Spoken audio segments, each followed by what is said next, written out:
0. Спи ми се с нощи, гледах Тотнъм Фулъм. Голяма драма, накрая изгониха двама. Но за тази история твое значение няма. На работа трябва да хода, но нямах идея, че така или иначе пак ще закъснея.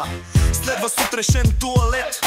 Тръгвам с походка на 70 годишен кмет. 5 минути трябват ми през банята да мина и отивам да включа тъпата кафемашина.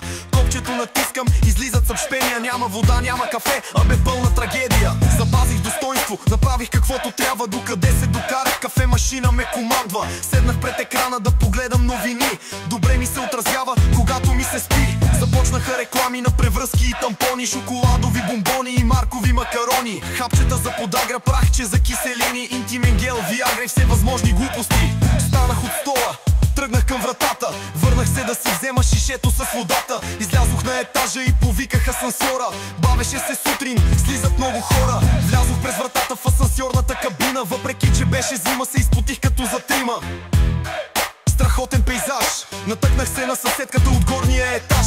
25 годишна, с форма пишна, огромни зелени очи и ухаеше на вишна. Усмихнах се и поздравих леко скувано. Тя повдигна глава, отвърна с кимване само. Тръгнахме надолу, асансьора забоботи и веднага разбрах, че нещо пак не му работи. Чу се стъргане, усетих дърпане и малко се разклати. После спря и не тръгваше бати. Натисках копчето, но нищо не се случваше.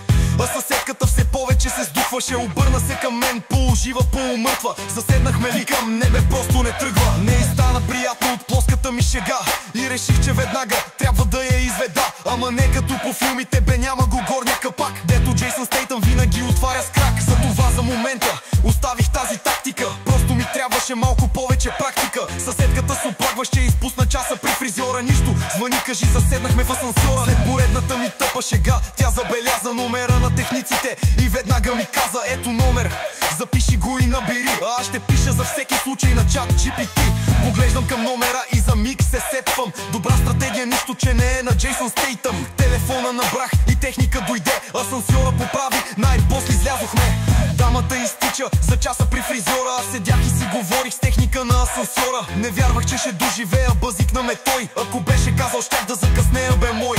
Няма проблем, казах и тръгнах към вратата. Просто съм женен и си обичам жената.